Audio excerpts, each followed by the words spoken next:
Bonjour, bonsoir mesdames et messieurs, bienvenue pour ce nouveau numéro de French Big Ballers, le podcast traitant de l'actualité des Lakers. Après des semaines de confinement et l'arrêt de la compétition, nous sommes de retour. Vos athlètes e-sport Promaden ont repris la manette, nous, on est derrière nos micros. Il live tweet Angelaba en direct de la Chicha. Nas est avec nous ce soir. Comment vas-tu Nas ? Salut Clément, salut Adri, salut à tous. Ça va très très bien, de retour du bled, là, je suis rentré hier, bien bronzé, bien en forme.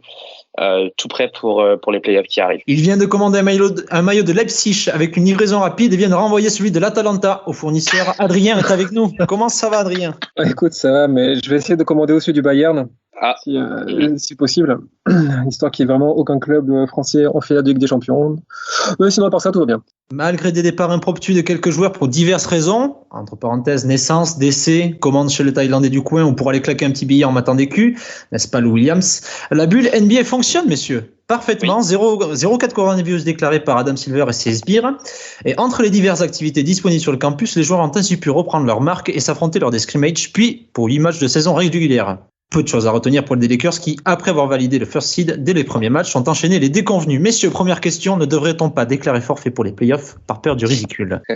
Adri, je te laisse démarrer, vas-y. Ah bah oui, mais évidemment qu'il faut s'inquiéter. Donc moi, mon premier conseil auprès de tous les fans des Lakers, c'est mettez 2 000 € sur les Blazers au premier tour. Voilà, ça sera le conseil. Le conseil BetClick. Nas, en combien de matchs on sort ? En 4, en 5 ? Est-ce qu'on arrive à gratter 2 matchs contre Dame Lillard ? Franchement, j'espère, mais j'y crois moyen. Franchement, je vois mal LeBron James et Anthony Davis aller gratter 1 à 2 matchs face à l'excellent Gary Trent Jr. et Yusuf Nurkic, qui marchent sur l'eau et qui sont visiblement imbattables. Et les mains actives de Carmelo Anthony. Les mains actives et la défense retrouvée de Carmelo Anthony. Effectivement. On va se garder ces commentaires, ces analyses sur cet affrontement avec Portland pour un prochain podcast, messieurs. On va parler de la saison qui s'est déroulée, en 2 temps, comme on l'a dit tout à l'heure. On fait un court bilan de la saison, messieurs. Comment vous avez trouvé cette saison ? Première équipe au classement en conférence Ouest, donc qualifiée en play-off la première fois depuis Mathusalem. Comment ça se passe chez vous ? Vous avez déjà mis le champagne au frais ? Vous félicitez de cette place en play-off ? Non, pas encore. Bon, se féliciter d'une place en play-off d'une notre effectif, je pense pas. C'était le minimum syndical. Mais par contre, je tiens à dire que même si c'était le minimum syndical, j'ai trouvé quand même que le groupe, tout au long de la saison, a fait les choses bien. Et c'est vrai que on peut se faire un petit peu peur si on pense un peu trop à la bulle et au contenu des matchs de la bulle parce que les joueurs en avaient rien à foutre. Comme on peut aussi dire que de toute manière, si la saison régulière avait été jouée en entière sans coronavirus dans un contexte particulier, les 8 derniers matchs de la saison auraient probablement été les mêmes. Le contenu aurait été les mêmes, il y aurait peut-être probablement eu encore plus de load management et ça aurait été encore plus moisi. C'est aussi ce que je voulais dire, c'est que certes les Lakers rendent des copies pas terribles sur les derniers matchs de la bulle, mais on sent vraiment que les joueurs avaient joué avec le frein à main et que de toute manière, ça aurait été le cas si on avait été qualifié en play-off dans une fin de saison régulière normale.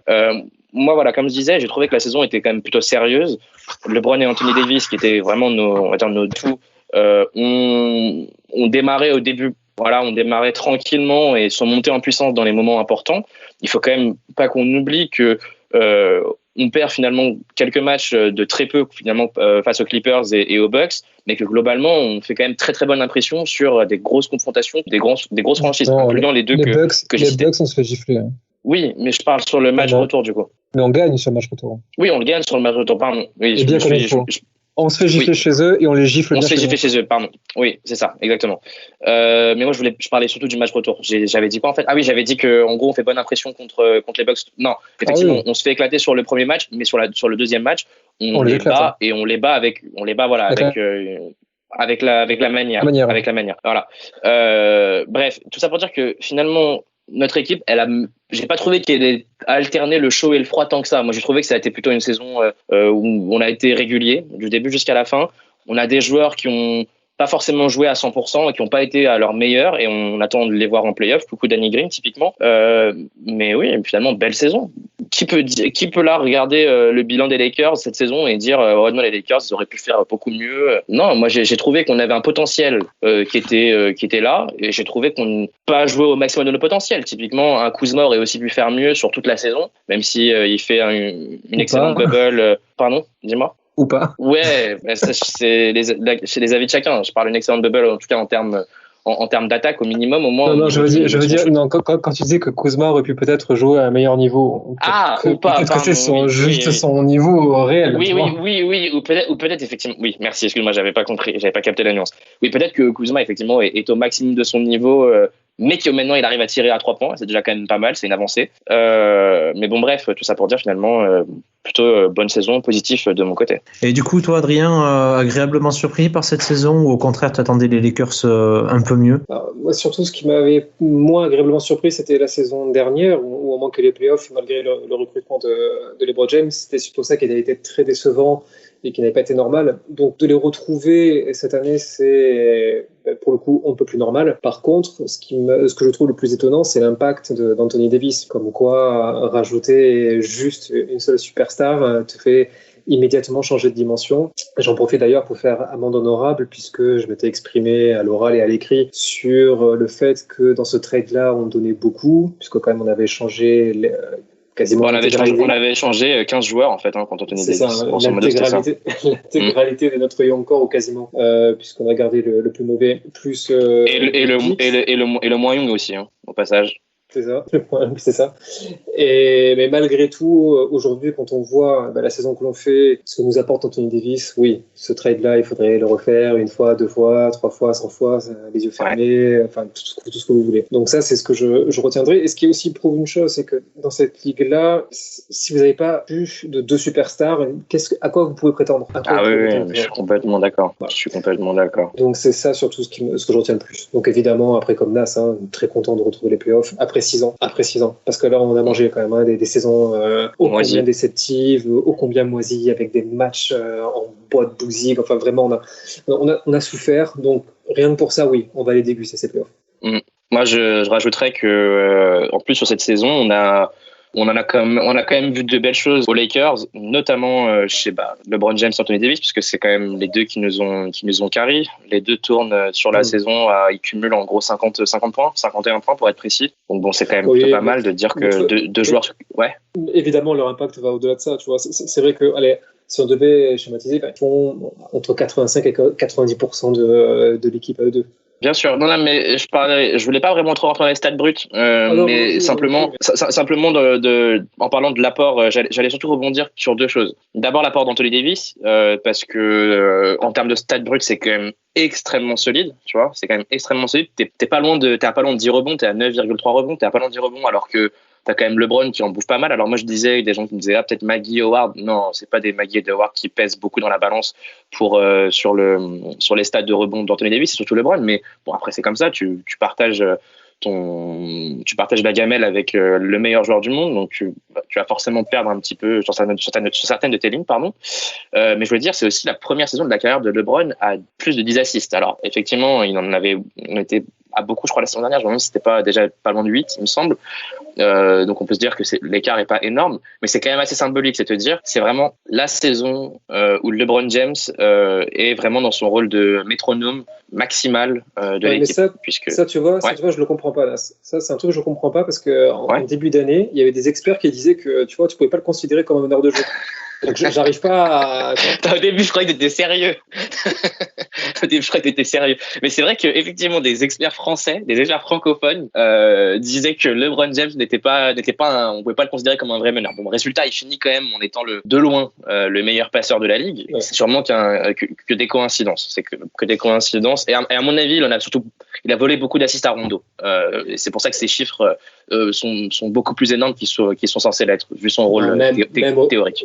Au-delà de ça, au-delà même du chiffre de l'assist brut, on va se mettre un petit indice de cette avancée. Ouais. C'est que si on prend les indicateurs de B-Ball Index, dans la catégorie Playmaker, il est le premier de la ligue. Ouais. Devant, et ça va faire plaisir aux fragiles de la Géorgie, juste devant Trae Young et Doncic. Mais oui, c'est lui le meilleur playmaker de la ligue. Alors c'est marrant parce que du coup leur classement de stats avancés correspond un peu au classement de meilleurs assists, au nombre d'assists par match, puisque je crois que le top 3 c'est pareil, c'est LeBron, Trae Young et Doncic, il me semble, aux assists aussi. Mais juste pour la petite remarque. Mais ouais, c'est fragile de George. Mais ouais, bref, non, mais voilà, tout ça pour dire que finalement, plutôt une belle saison. T'as un Anthony Davis qui a pas servi, enfin qui a pas été cantonné au rôle d'esclave stretch 4 là pour tirer un peu à la Chris Bosh ou à la Kevin Love, parce qu'on s'en était un petit peu inquiété, je me rappelle, au moment de sa signature, c'est se dire est-ce que LeBron va beaucoup transformer Anthony Davis? Finalement, pas du tout, puisque au début, ça n'a pas forcément toujours été le cas, mais moi j'ai quand même l'impression que Anthony Davis, les points les plus faciles qu'il a à mettre, c'est vraiment ceux où il est à l'intérieur de la peinture, tu vois. Ouais. Donc pour moi, je questionne encore son jump shot à l'extérieur quand il commence à trop s'éloigner du panier, personnellement. Mais voilà. Moi, c'est pas son tir que j'aime le moins lui voir prendre. Ouais.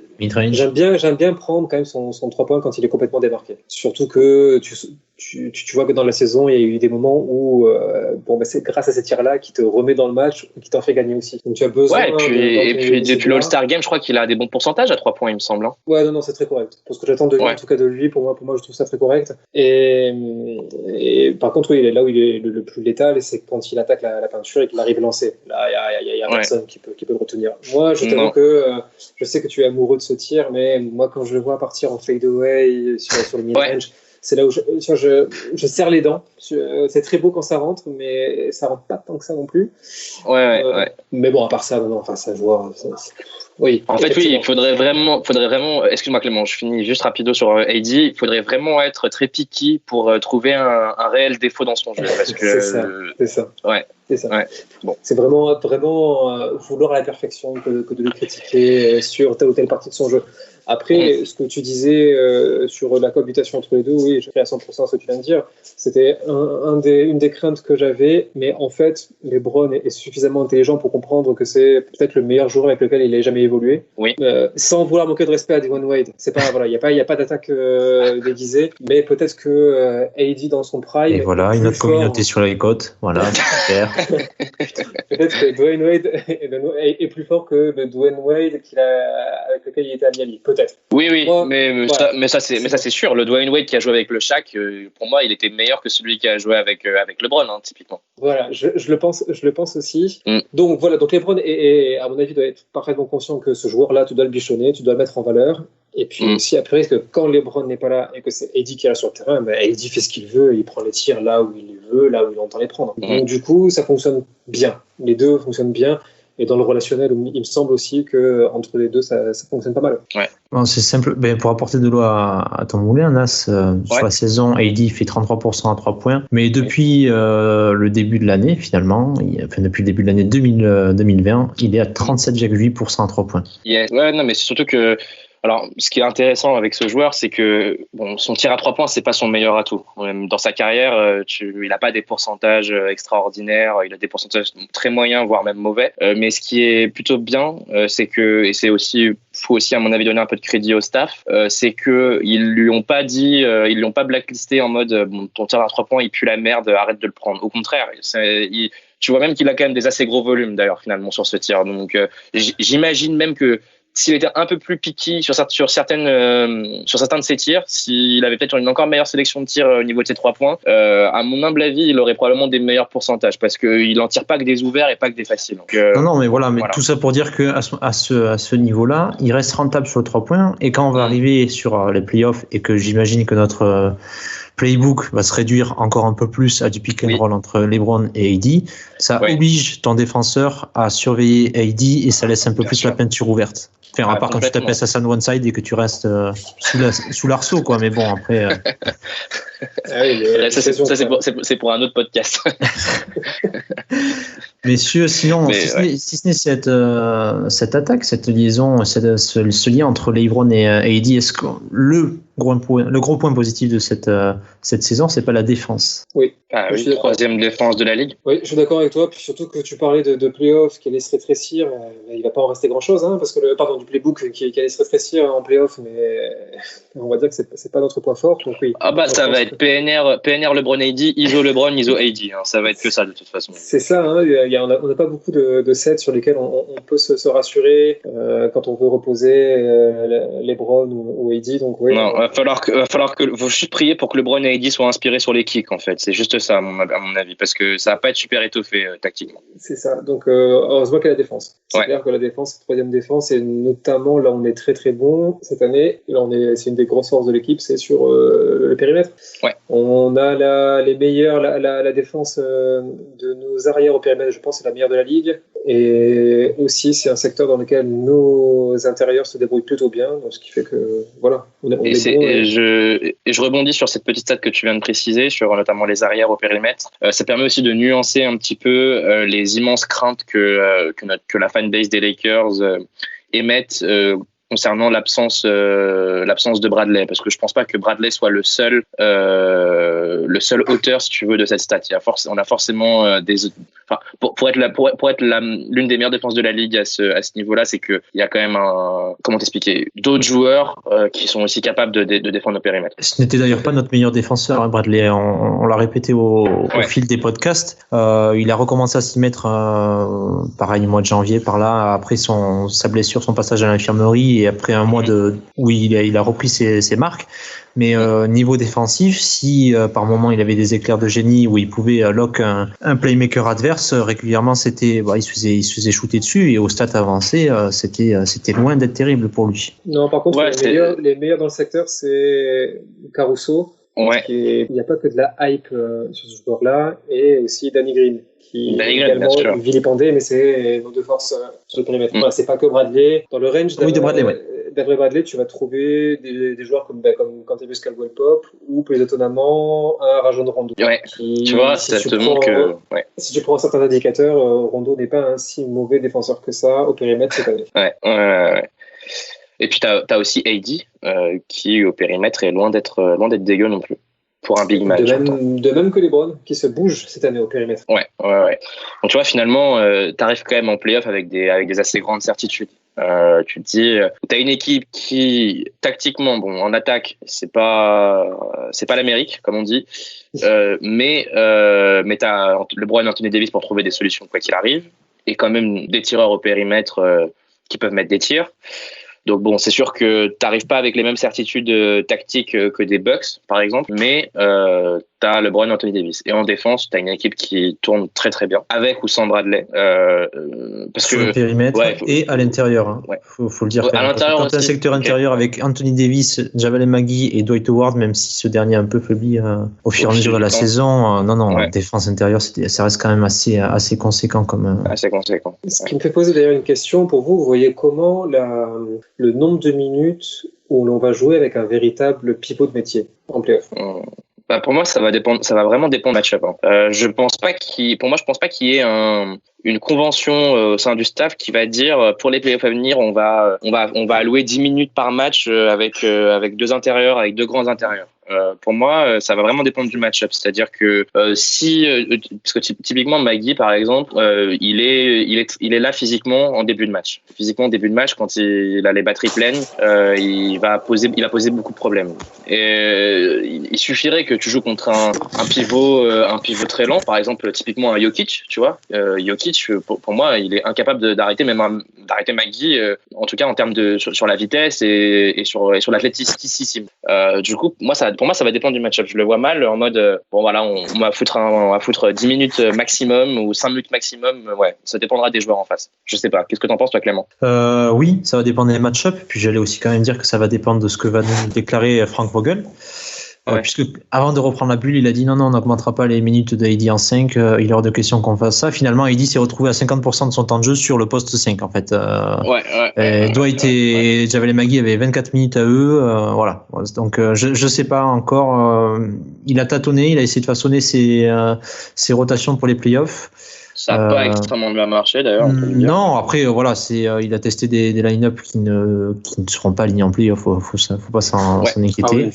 Un peu plus dans le flou qu'avant la bulle, c'est-à-dire que avant la bulle, même si c'était pas forcément dans l'idée de Frank Vogel, moi j'espérais que Maggie allait damer le pion et garder quand même ses 18-20 minutes au détriment de Dwight Howard, malheureusement, mais s'il fallait en choisir un, j'aurais choisi Maggie. Maintenant je suis peut-être un peu moins sûr vis-à-vis de la reprise des deux. Je sais pas comment il va s'organiser, ça sera, comme tu le dis, une question de match-up, de toute façon ça on le sait.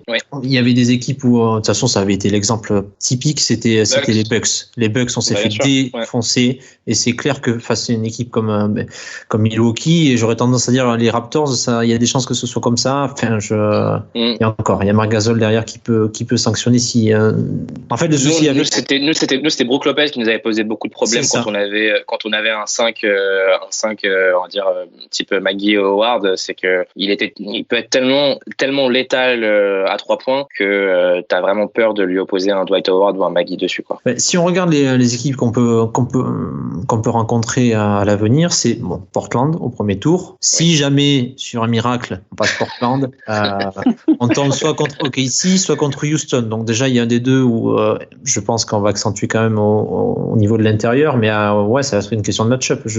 Adrien. Oui, c'est ça. Je suis d'accord avec évidemment l'opposition que l'on aura en face. Tu joues pas de la même manière selon que en face tu as Adams ou Tucker, tu vois, c'est sûr. Ouais, Whiteside typiquement aussi. Hein. Oui, alors surtout chez eux où ils ont deux grands intérieurs. Qui savent pas shooter. Oui, bien sûr. Et l'avantage chez nous, c'est que comparé justement à Portland, c'est que quand même on a quoi sur nos postes de pivot, il nous coûte combien? 6 millions. Donc 5 millions pour Maggie. Non mais 5 millions pour Maggie et l'autre il est au minimum, ce qui veut dire qu'il n'y aura pas de problème d'ego. Tu vas dire, tu joues 5 minutes ou tu en joues un quart d'heure, tu vois, ils vont pas gueuler, ils vont pas faire la tête. Complètement. Il y en a pas trop en dire. On a un autre podcast à enregistrer par rapport aux Blazers. Donc, oui, bien entendu, mais on était sur la rotation là.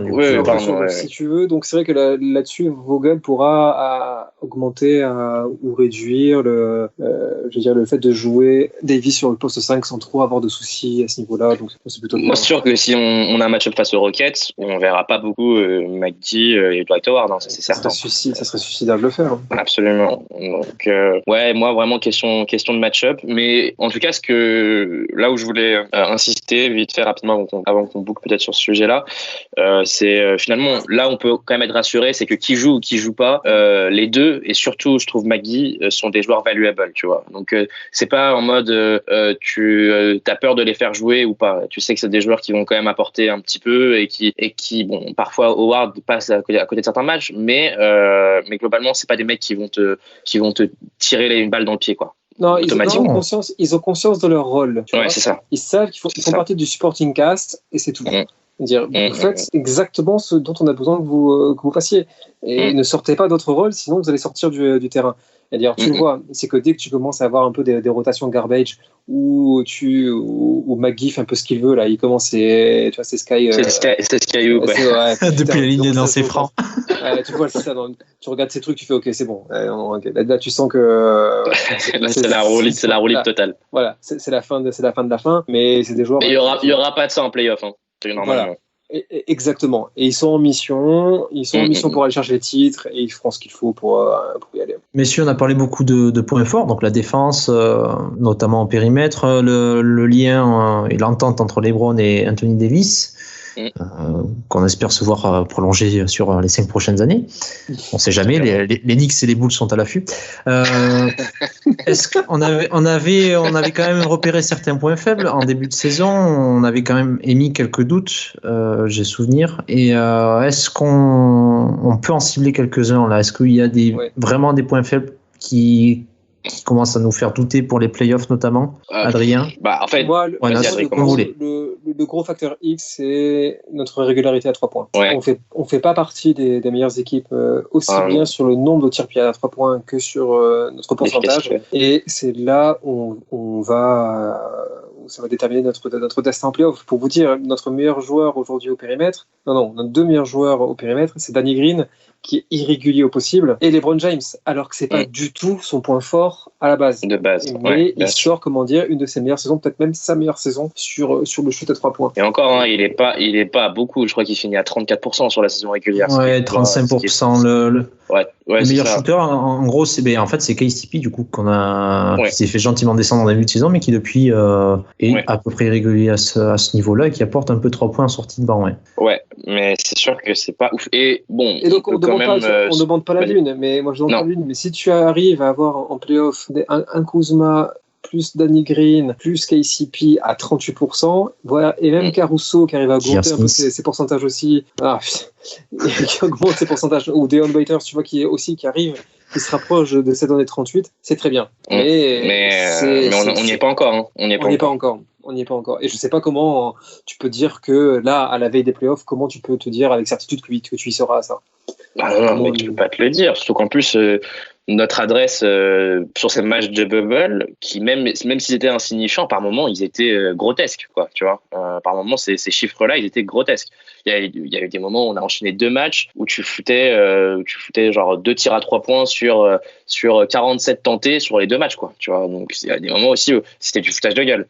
Que dire, on va dire que le point positif, c'est que Kuzma s'est un peu repris sur son tir à 3 points. Il s'est un petit peu repris. J'ai l'impression même que physiquement, il est revenu dans la bulle en étant un peu mieux. Et ça se voit sur son tir et sur son efficacité. Donc peut-être qu'en fait, finalement, ce facteur X dont tu parles par rapport à la réussite à 3 points, peut-être que ça va venir aussi en partie de Kuzma pendant ces playoffs. J'espère. Je suis pas capable de le garantir là aujourd'hui, mais je l'espère en tout cas. L'autre point faible, il me semble qu'on avait repéré, ou en tout cas qu'on avait le playmaking de la seconde unit. Ouais, plus que le playmaking, en fait, c'était vraiment la seconde unit en elle-même, puisque au départ, on démarre quand même la saison avec Rajon Rondo, donc outre Dwight Howard qui est en gros notre 6e homme avec Kuzma. Alors c'est Kuzma qui joue légèrement plus, qui joue un peu plus que Dwight Howard, mais à part Dwight Howard qui avait vraiment montré énormément de qualité dès le début de la saison, on avait quand même un doute sur tous les joueurs qui l'entouraient, donc notamment Rajon Rondo à la main.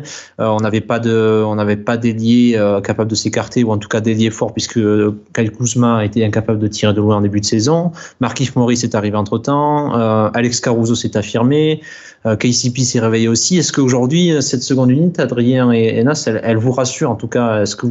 Puisqu'en début de saison, le premier match, si vous vous souvenez, c'est LeBron James et Anthony Davis qui tiennent tête aux Clippers, et dès que les deux sortent en même temps, d'ailleurs, tout s'écroule. Est-ce qu'on en est au même point aujourd'hui? Est-ce qu'on peut faire un peu plus confiance à cette seconde unité, notamment avec le recrutement, mais comme je l'ai dit, de Markieff Morris et de Dion Waiters, qui est arrivé aussi en fin de saison? Comment vous le voyez-vous? Il y a plusieurs questions que tu poses. La première, c'est est-ce qu'on est rassuré ou pas?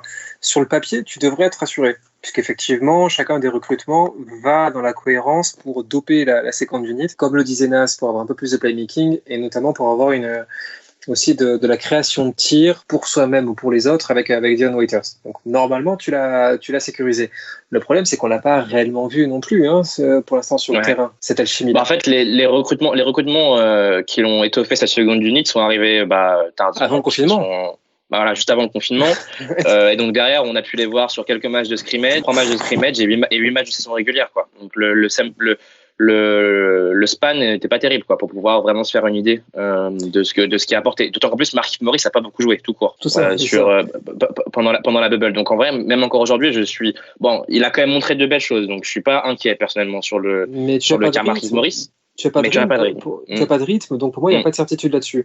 Après, la deuxième question que tu poses, c'est est-ce qu'on a réellement une second unit? Dans le sens où, si tu regardes bien le déroulé de nos matchs, est-ce qu'il y a vraiment beaucoup de séquences où, sur le terrain, il n'y a ni LeBron James, ni Anthony Davis? Non, clairement pas. Généralement, c'est même Anthony Davis qui reste sur le parquet pendant que LeBron se repose, et il tourne avec 4 remplaçants autour. C'est ça. Donc, ce qui te montre bien que tu raisonnes pas forcément en second unit, tu raisonnes surtout en comment tu entoures ta superstar qui reste sur le parquet.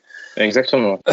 Donc ça, c'est sachant que tu sais très bien que tes role players autres que tes titulaires sont quand même bien moins bons aussi que les titulaires, faut le dire, tu vois. C'est dans cette optique-là, si tu veux, que tu composes autour d'Anthony Davis, c'est en essayant de mettre la rotation la moins pire avec lui pour essayer de limiter la casse le plus possible. C'est ça. Et sur ces deux types de rotation où tu as soit LeBron James tout seul, soit Anthony Davis tout seul, à mon sens, tu as deux problématiques différentes. Quand tu as LeBron James sur le terrain, à la limite, c'est facile. Cette année, il est tellement bon sur le playmaking qu'il rend tout le monde meilleur. Donc, tu remets LeBron James sur le terrain, tu sais que de facto, ton 5 va être meilleur. Ton 5 va être plus performant. Avec Anthony Davis, c'est un peu différent, puisque tu as moins de liants en attaque. Et là, normalement, Frank Vogel aurait dû prendre le relais au niveau de son playbook, et au niveau de la variété des sets, et c'est pas vraiment le cas. Moi, je peux identifier 2-3 sets sur lesquels il tourne, et c'est pas des masses quand même, hein, pour te rassurer sur l'ensemble d'une séquence d'une. Tu vois, le fameux truc qui à la base était réservé à Avery Bradley, il est en train de le faire à tout le monde. C'est KCP qui le fait, parfois c'est Caruso qui le fait, parfois même c'est Kyle Kuzma qui le fait, tu vois. À part tu lui mets un double stagger, et puis après, allez, roule ma poule avec ça en récupérant la balle en sortie de cut. Mais à part ça, on voit pas grand chose. Et ça, c'est pas fait non plus pour trop me rassurer. Certes, on va arriver dans les playoffs où ça va se resserrer au niveau des superstars et de l'ISO et compagnie. Oui, malgré tout. Attends, excuse-moi, je te coupe. Finalement, LeBron James et Anthony Davis sur la saison régulière, ils tournent tous les deux à 34 minutes de moyenne, hein, ce qui est finalement pas énorme, hein, pour deux superstars de leur calibre. Et on va être amené à voir ces minutes drastiquement monter pendant les playoffs, tu comprends? Oui. Donc comme tu dis, c'est juste pour rebondir sur ce que tu disais, on a des motifs d'inquiétude sur voilà les sets et sur le playbook proposé, mais on va aussi avoir moins besoin de s'en servir, puisque les deux stars de facto vont beaucoup plus jouer, et probablement aussi beaucoup plus jouer ensemble, je pense, sur les playoffs. Tout à fait. Donc, ce qui devrait, comment dire, tu vois, naturellement... contrebalancer un petit peu, tu vois, nuancer un peu. La faiblesse. La seule, ce qu'il va devoir faire avec Bruno Vogel, et sur lequel il a plutôt été bon, c'est d'arriver à comprendre qui est en forme sur le moment, et donc voilà, de donner la primauté aux joueurs en forme. KCP, c'est l'exemple parfait.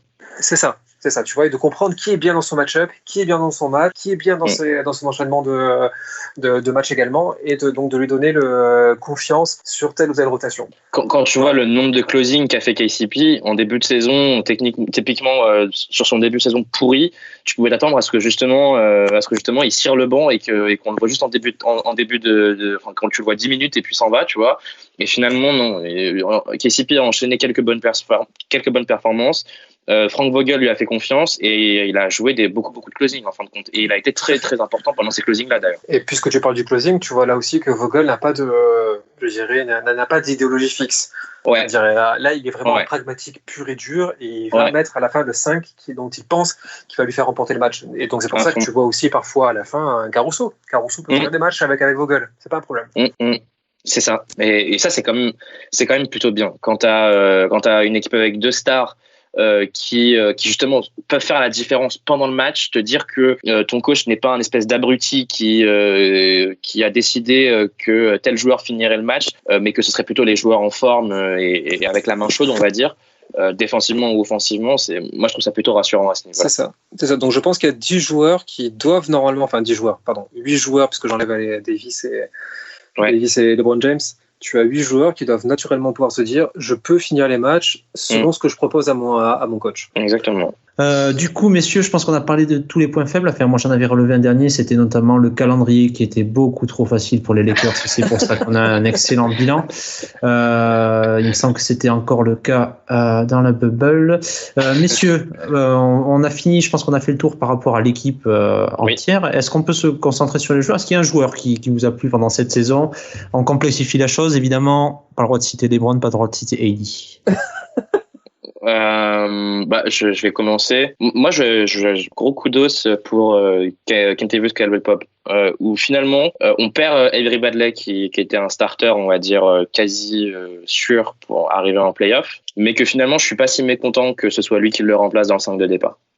C'est un joueur qu'on a beaucoup insulté, au sens propre comme figuré d'ailleurs sur le compte, à juste titre, dans certains moments, mais qui finalement signe une saison plutôt coquette, et qui est un joueur valuable pour cette équipe, qui en défense est très limité surtout quand en plus on décide de le faire défendre contre des ailiers qui font 2 têtes de plus que lui, mais en attaque c'est un joueur qui me plaît beaucoup, que ce soit dans sa création de tir, puisque de temps en temps il aime bien encore faire ces petits crossovers, un peu ces tirs off the dribble mi-distance qu'on s'imagine qu'il va rater à chaque fois, mais qu'il met quand même de temps en temps. À 3 points, il a aussi un petit potentiel. Ouais, moi, voilà, Kentavious Caldwell-Pope, joueur que finalement j'aime bien et que j'aime même beaucoup, tu vois, dans cette équipe. Adrien, ton chouchou de la saison? C'est dur, c'est difficile. Allez, dis-le. Ouais, c'est trop dur. Non, je pense que je vais mettre Alex Caruso. Ouais.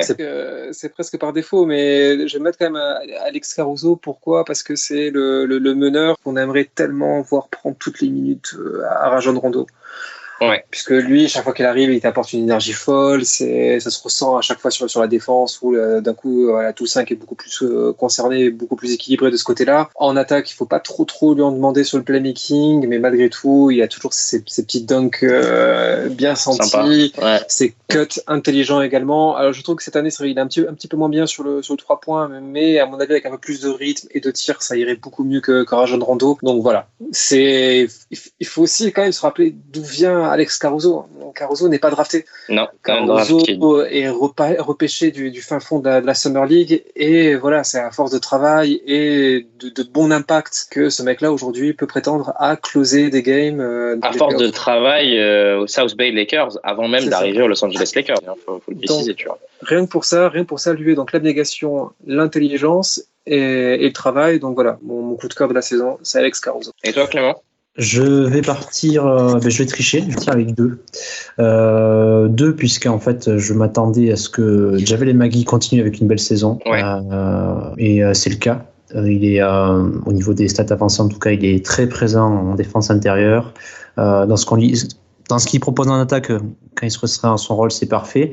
Mais j'aimerais faire mention quand même à Dwight, pour qui on avait d'énormes doutes, et moi le premier, à savoir s'il allait accepter ce rôle de déboueur, en fait. C'est d'être présent en défense, c'est ça, d'être présent en défense et de choper 2-3 ballons qui sont balancés en alley-oop et surtout être présent au rebond. Donc, comme on l'a dit, au niveau de l'intensité défensive, il a baissé au fur et à mesure de la saison, mais ça, c'est aussi lié à son âge et à la fatigue. Gros big up pour son mood, en fait, pour son état d'esprit.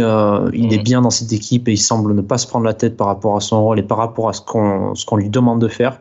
Donc voilà, big up pour nos 2 pivots. Donc ça va, tu t'en es remis du fait que Noah voulait tellement signer aux Clippers. Ouais, putain, Joachim Noah.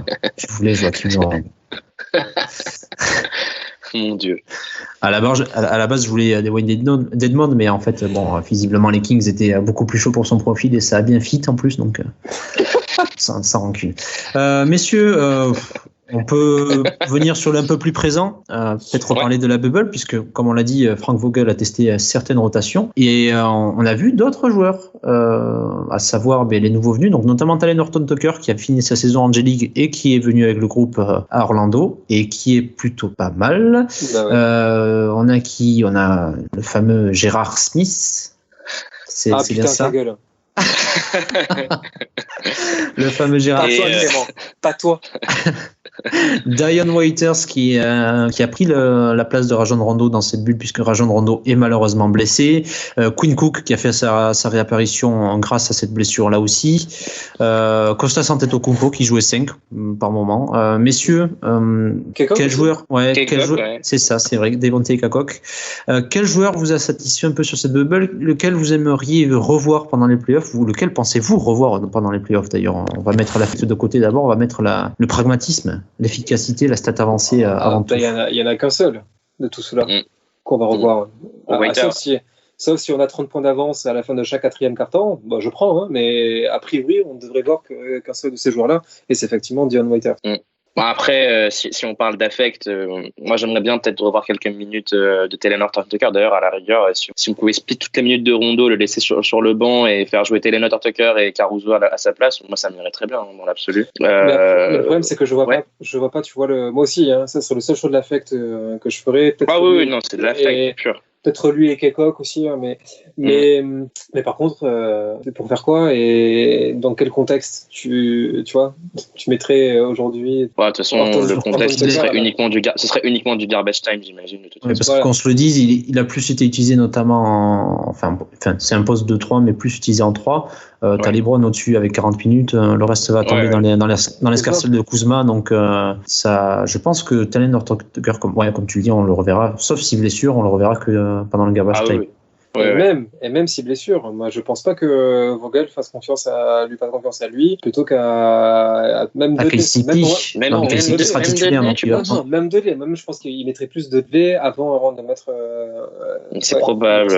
C'est une connerie, mais c'est probable. Il est trop vert. Et c'était bien de le faire jouer maintenant, de lui faire un peu goûter le niveau NBA maintenant. Mais là, il est trop vert. Après, c'est un joueur qu'on attend beaucoup plus la saison prochaine, plutôt que les playoffs. vois, on n'est pas dans un rush de se dire il faut absolument le faire jouer maintenant. Les encouragements du conseil de classe, du coup. Absolument, c'est ça. C'est un joueur, c'est un joueur qui a du potentiel, tu le sens hein, quand il est sur le terrain, et pas que des fans des Lakers, coucou Sixers France, s'en rendent compte.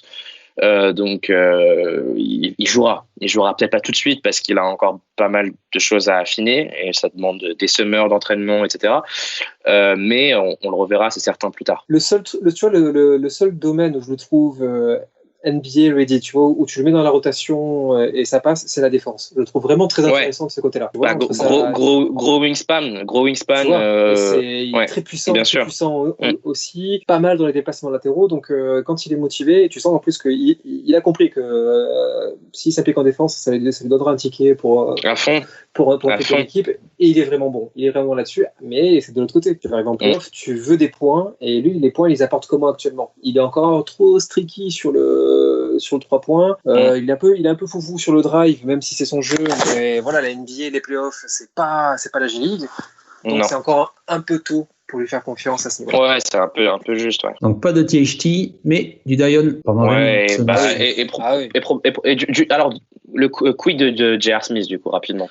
Non, il n'y a pas de quid de J.R. Smith, il y a le banc et c'est tout. Voilà. Non, mais c'est peut-être pas pour dire est-ce qu'il faut le faire jouer ou pas. Fais-toi un Uno avec Cook et voilà, ça suffit. Ouais. On est d'accord que Cook aussi, je pense pas qu'il faille beaucoup tenter l'expérience Quinn Cook pendant les playoffs. Qu'est-ce que t'en penses, Clément? Il a montré exactement ce qu'on attendait de lui sur cette bubble, à savoir un streaky shooter qui prend le feu par moment, mais qui est beaucoup trop mauvais en défense pour que tu espères le faire jouer en playoff. Et on l'avait répété, et je me souviens qu'on avait répété un peu, c'était l'argument qu'Adrien avait eu pour Darius Garland, en disant que c'était un meneur que tu ne veux pas voir en playoff dans les moments chauds, et c'est aussi le cas de Cook. Notre meneur titulaire, ou en tout cas celui qui a le poste 1, il doit savoir défendre, donc ça sera Caruso et Waiters qui sera en 2, en faux 1, quoi. En ballon de verre. Après, encore une fois, parlant de Cook, Cook est un joueur qui n'a pas été drafté aussi.